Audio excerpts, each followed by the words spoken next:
Hello, ఒక చిన్ని కథ వినేద్దామా? కథలోకి వెళ్ళే ముందు నా ఛానల్ సబ్స్క్రైబ్ చేయని వాళ్ళు ప్లీజ్ సబ్స్క్రైబ్ చేసుకోండి, లైక్ చేసి షేర్ చేయండి. మిస్టర్ యాటిట్యూడ్ 9వ భాగాన్ని వినేద్దాం. తన బ్యాగ్ని చేతితో ఊపుతూ నోటితో విజిల్స్ వేస్తూ గెంతుతో తన గదికి వెళ్ళడం గమనించింది విపుల్ తల్లి. వీడేంటి మంచి ఆనందంగా ఉన్నాడు? ఆ అమ్మాయికి ప్రపోజ్ చేశాడేమో. ఆ అమ్మాయి ఒప్పేసుకుందనుకుంటా. హుర్రే అంటూ అరుస్తుంది. శ్రద్ధ, ఏంటి పొద్దున్నే ఈ సౌండ్స్? సైలెంట్గా ఉండు. I am sorry. అసలు ఏం జరిగిందో నాకు తెలుసుకోవాలనుంది. ఆ అమ్మాయి ఈరోజు కనుక వస్తే ఇది నిజమే అని అర్థం, లేకపోతే లేదులే అనుకుంటూ మళ్ళీ నిద్రపోయింది. ఆ అమ్మాయి కోసం నేను షాపింగ్ చేయడం ఏంటో అనుకుంటున్నాడు విపుల్. లల్లి తన బ్యాగ్ని బెడ్ మీద పెట్టి, అవును సార్ ఏదో కొనిచ్చారు కదా, ఏంటో చూద్దాం అని ఓపెన్ చేసింది. ఒక కవర్లో లైట్ గ్రీన్ కలర్ శారీ. అబ్బో, చాలా సింపుల్గా చాలా బాగుంది.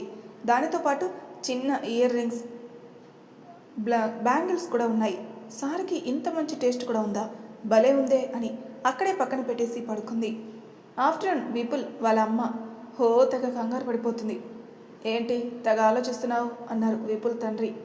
ఏం లేదు, మీరు వెళ్ళండి అంది. తను అలా చూస్తూ ఉండగానే లల్లి లోపలికి నడుచుకుంటూ వచ్చింది. ఏంటి ఇది కళా నిజమా?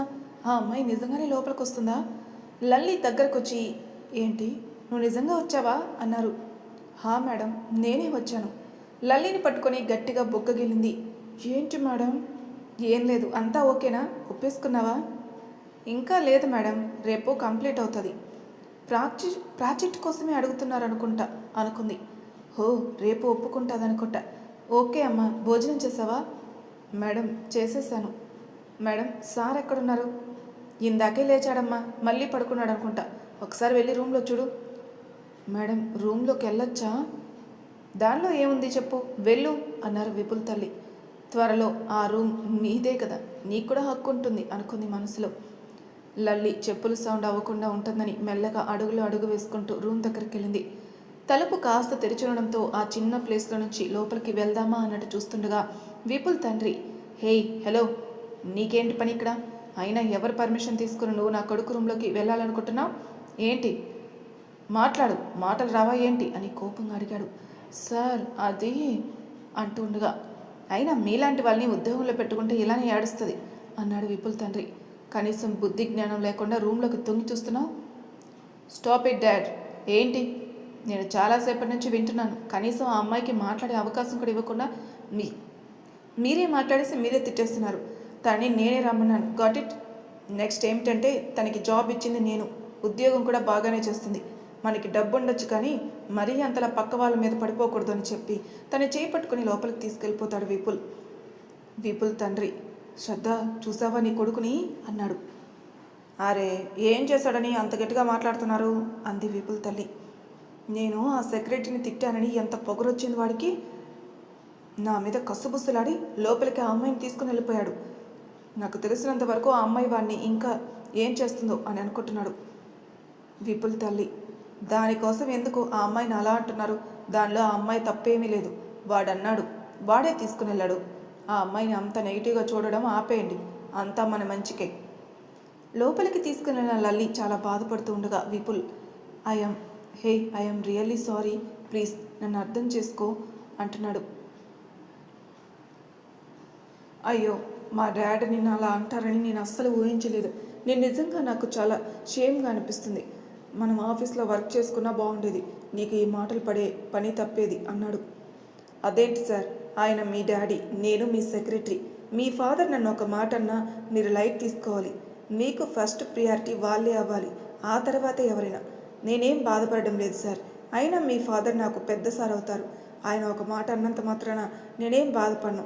ఇంకొక మాట ఏమిటంటే, మీ గదిలోకి అలా ఒక అమ్మాయి వస్తుందంటే ఆయనకి కొంచెం అనుమానంగానే ఉంటుంది కదా. నీ తప్పు లేకుండా నిన్ను ఆయన అలా తిట్టినా నీకు ఆయన మీద కోపం లేదా? బాధ లేకపోతే నీ కంట్లో ఆ నీళ్ళేంటి మరి అన్నాడు. అది అంటూ లల్లి కళ్ళు తుడుచుకొని, ఏడవడం కాదు సార్, అంటే కళ్ళల్లో ఏదో పడినట్టుగా ఉంది సార్, అందుకనే అలా అయి ఉంటుందిలే. మీ డాడీకి కూడా తెలియదు కదా సార్, అందుకనే పొరపాటున తిట్టుంటారంతే. విపుల్ తన కళ్ళని తుడుస్తూ, నువ్వు చాలా మంచిదానివి అంటూ, సరే ఇంకా మనం ఇక్కడ ఉండొద్దు, ఆఫీస్కి వెళ్ళిపోదాం సరేనా? లేదు పర్వాలేదు సార్, ఇక్కడే ఉందాం. మళ్ళీ వెళ్ళిపోతే వాళ్ళు మళ్ళీ ఫీల్ అవుతారు అంటుంది. లేదు, నేను 10 మినిట్స్లో రెడీ అయిపోయి వచ్చేస్తాను. నువ్వు నువ్వు కానీ కిందికి వెళ్ళుకు, ఇక్కడే ఉండు సరేనా? ఓకే సార్, మీ ఇష్టం. విపుల్ చెప్పినట్టే 10 నిమిషాల్లో రెడీ అయి వచ్చేస్తాడు. ఇద్దరు కలిసి బయటకు వెళ్తుండగా, రే నాన్న ఎక్కడికి రా, ఇక్కడుండి చేసుకోవచ్చు కదరా వర్క్, ఎందుకు వెళ్ళిపోతున్నారు అంది విపుల్ తల్లి. లేదు, మాకు కావాల్సినవన్నీ ఇక్కడ లేవు, అందుకని ఆఫీస్కి వెళ్ళిపోతున్నాం. ఇద్దరు కారు మీద ఆఫీస్కి వెళ్ళిపోయారు. కింద ఒక్కదానివే ఎందుకు, పైకొచ్చే, ఇద్దరు కలిసి చేసే పని కదా, నీకు ప్రాబ్లం లేకపోతేనే. ఆర్డర్స్ వేసే స్టేజ్ నుంచి రిక్వెస్ట్ చేసే స్టేజ్కి ఈయన అసలు ఎలా వచ్చారు? పర్వాలేదు సార్, మీరు వెళ్ళిపోండి, నేను వచ్చేస్తాను. ఇద్దరం కలిసి ప్రాజెక్ట్ ఎలా అయితే మొత్తం సిద్ధం చేయడానికి సన్నాహాలు చేస్తున్నారు. సార్, మనం అనుకున్న దానికి ఒక్కసారి ఈ రెండు కలిపి చూడండి, ఇంకా మంచి స్మెల్ వస్తుంది. ముక్కు రెమ్మలు పైకి ఎగరేస్తూ స్మెల్ చూశాడు విపుల్. అమ్మో కేక, అస్సలు భలే ఉంది, గమ్మత్తుగా. నేను ఇలాంటి ఫ్రేగ్రెన్స్ ఆస్ట్రేలియాలో కూడా చూడలేదు తెలుసా. వెల్ డన్, ఇదే ఫిక్స్. అమ్మయ్య, కంప్లీట్ అయింది సార్. రేపు ప్రజెంటేషన్ ఒక్కటే ఉంది. All the best sir. మనం ఎలా అయినా ఈ ప్రాజెక్ట్ని పర్ఫెక్ట్గా ప్రజెంట్ చేసి ఎలా అయినా మనం బయటికి రిలీజ్ చేద్దాం సార్ అంది. అవును, నీ తోడుంటే ఏదైనా చేయగలం, చేస్తాం కూడా. So all the best to us. రేపు బాగా ప్రజెంటేషన్ చేయాలి కాబట్టి నువ్వు వెళ్ళి బాగా రెస్ట్ తీసుకో, రేపు ఫ్రెష్గా అనిపిస్తుంది. నేను నిన్ను మీ హాస్టల్లో దింపేస్తాను, తర్వాత నేను ఇంటికి వెళ్ళిపోతాను. ఓకే సార్, మీకెందుకు ఇబ్బంది, నేను వెళ్తానులే.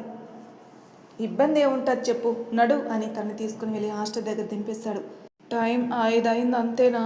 నాకు బాగా బోర్ కొడుతుంది. నేను వెళ్ళి పార్క్లో కూర్చొని కాసేపు విశ్రాంతి తీసుకుంటే కొంచెం మైండ్ కూడా ఫ్రెష్ అవుతుంది. ఎప్పుడు వెళ్ళే తన ఫేవరెట్ స్పాట్కి వెళ్ళి కూర్చుంది. అలా ఆలోచించుకుంటూ ఇంటికి ఒక్కసారి వెళ్తే బాగుండని మాట్లాడుకుంటూ ఆ చెట్టు కింద కూర్చొని ఉంటుంది. తనకి ఎవరో మాట్లాడుకుంటున్నట్టు వినిపించింది. ఎవరా అని వెనక్కి తిరిగి చూసింది. ఎవరో అని అనుకుంటున్నారా? చెట్టుకి మరొక వైపు విపుల్ ఉన్నాడు. ఇదేంటి, ఈయన ఇక్కడేం చేస్తున్నాడు అని అక్కడే ఉండి విపుల్ ఏం మాట్లాడుకుంటున్నారా అని వినడం మొదలుపెట్టింది. పాపం నాన్న మరీ గట్టిగా మాట్లాడారు ఆ అమ్మాయితో. లల్లి అలా అంటుందని తను బాధపడినట్టుంది. నేను కూడా మరీ ఫూల్లా ఇంటికి రమ్మన్నాను, ఆఫీస్లో అయితే గొడవ లేకుండా పోయేది అంటున్నాడు. హే సార్, మీరేంటి ఇక్కడ? ఏమీ ఎరగినట్టు అమాయకంగా అడిగింది. నువ్వెప్పుడొచ్చావు అన్నాడు విపుల్. నేను ఇప్పుడే వచ్చాను సార్, మీరేదో మాట్లాడుకుంటున్నట్టున్నారు, నేనేమైనా డిస్టర్బ్ చేశానా? నేనేం మాట్లాడుకుంటాను? రేపు బాగా ప్రజెంటేషన్ చేయాలని అనుకుంటున్నాను అంతే. మీరెప్పుడొచ్చారు సార్, అది ఇక్కడికి ఎందుకు? ముందు ఇక్కడ కూర్చో, నేను మామూలుగానే వచ్చాను, అలా వెళ్తూ ఈ పార్క్ కనిపించింది, అందుకే అలా కాసేపు కూర్చొని వెళ్ళాలని అనిపించి వచ్చానంతే. లల్లి విపుల్ ఆ పార్క్లో కూర్చొని నవ్వుకుంటూ చాలాసేపు మాట్లాడుకున్నారు. అప్పుడే 8 దాటేసింది. నీతో మాట్లాడుతుంటే అసలు టైమే తెలియడం లేదు తెలుసా అన్నాడు. ఆ మాటలకి నవ్వుకుంటూ, లల్లి నేను వెళ్తాను సార్, రేపు కలుద్దాం అని చెప్పి అక్కడి నుంచి వెళ్ళిపోయింది లల్లి. నాకు ఆస్ట్రేలియాలో ఉన్నప్పుడు కూడా ఎప్పుడూ ఇంత ఆనందంగా అనిపించలేదు. ఆమెతో గడుపుతుంటే నాకు భలే సరదాగా అనిపిస్తుంది కానీ అనుకుంటూ విపుల్ ఇంటికి వెళ్ళిపోయాడు. మరుసటి రోజు విపుల్ వైట్ షర్ట్ మీద బ్లూ కలర్ బ్లేజర్ వేసుకుని తల మెరిసిపోతూ ఉన్నాడు. నాన్న, నిన్ను చూస్తుంటే జగదేక వీరుడిలా ఉన్నావు తెలుసా. అమ్మాయిలు నీకోసం క్యూలో నిలబడతారు స్వయంవరం పెడితే. విపుల్ తల్లి అంటుంది. అమ్మ, స్వయంవరం అమ్మాయిలకు పెడతారు కదా అన్నాడు.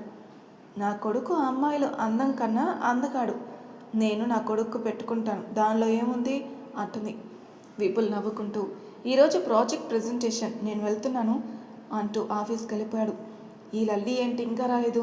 10 నిమిషాల నుంచి నేను పిచ్చిగా ఎదురు చూస్తున్నాను, ఇద్దరం కలిసి వెళ్ళాలిగా అని ఎదురు చూస్తున్నాను. ఈ అమ్మాయి రాదు ఏంటి ఇంకా? నాకు వెయిట్ చేయడం అంటే పిచ్చ చిరాకు అని అనుకుంటుంది. కానీ ఎదురుగా లల్లి వచ్చింది.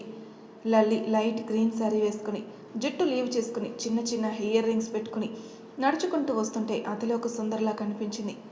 హే, ఇది నేను కొనిచ్చిన శారీయే కదా, బాగున్నావు, మనసులో కత్తిలా ఉన్నావు అనుకున్నాడు. అవును సార్, మీరు కొనిచ్చిందే. వారు ఇలా మాట్లాడుకుంటూ ఉండగా లల్లి పైనుంచి ఒక బ్లాస్ట్ పేలింది. దెబ్బకి కళ్ళు మూసుకుంది లల్లి. లల్లి ఫ్రెండ్స్ అందరూ గట్టిగా హ్యాపీ బర్త్డే అని అరిచారు. చాలా పెద్ద సర్ప్రైజ్గా ఫీల్ అయింది. అవును, మీకెలా తెలుసు?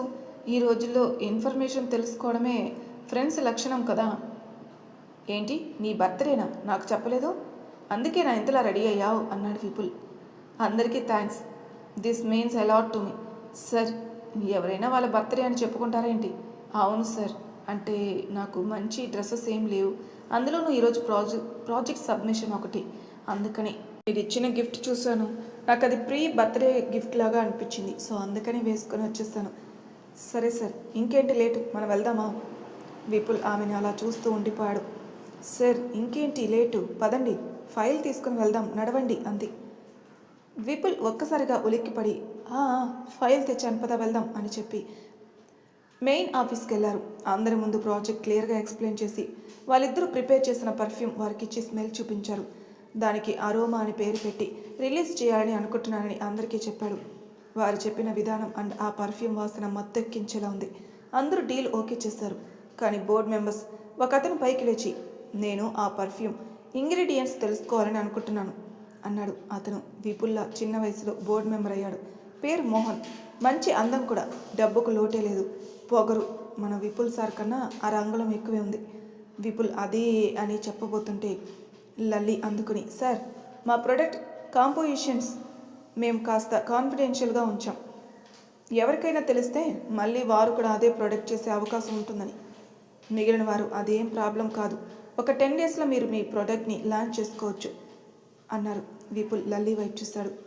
లల్లి యూ అని చెప్పబోతుంటే ఆగాగు, I'm not best, you are the best.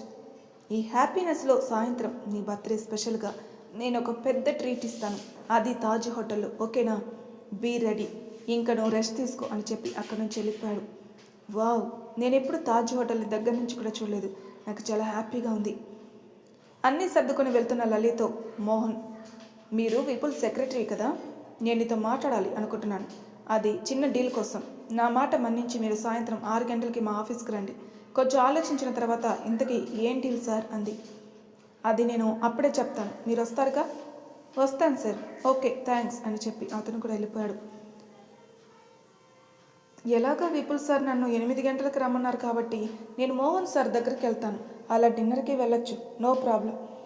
Time 7:15 అయింది. లల్లీ రెడీ అయిపోయి ఉంటుంది. ఒకసారి కాల్ చేస్తానని ఫోన్ తీసుకుని కాల్ చేశాడు. ఇదేంటి కాల్ కనెక్ట్ అవ్వడం లేదు అనుకుంటూ మళ్ళీ ట్రై చేశాడు. ఈసారి స్విచ్ ఆఫ్ అని వచ్చింది. ఫోన్ వాడడం పెద్దగా అలవాటు ఉండదుగా పాపం, ఛార్జింగ్ అయిపోయి ఉంటుంది, వచ్చేస్తుందిలే అనుకున్నాడు. టైం 7:45 అయింది. తాజ్ హోటల్కి చేరుకున్నాడు. ఎక్కడుంది తను, ఇంకా రాలేదేంటి? వచ్చేస్తుంది కదా, టైం అంటే టైం మెయింటైన్ చేస్తుంది కదా, ఎక్కడికి పోయిందో, ట్రాఫిక్లో ఇరుక్కుపోయిందా అనుకుంటున్నాడు. టైం 8 అయింది. నేను బాగా కంగారు పడుతున్నాను కానీ ఏమీ కాదులే, వచ్చేస్తుంది, కాస్త వెయిట్ చేస్తాను అనుకుంటూ తన కోసం వెయిట్ చేస్తున్నాడు. మరి తర్వాయి భాగంలో ఏం జరుగుతుందో నక్షత్రాలు తెలుసుకుందాం. అంతవరకు నా ఛానల్ సబ్స్క్రైబ్ చేయని వాళ్ళు ప్లీజ్ సబ్స్క్రైబ్ చేసుకోండి, లైక్ చేసి షేర్ చేయండి, మీ అభిప్రాయాలు నాకు కామెంట్ రూపంలో తెలియచేయండి. Thank you for listening.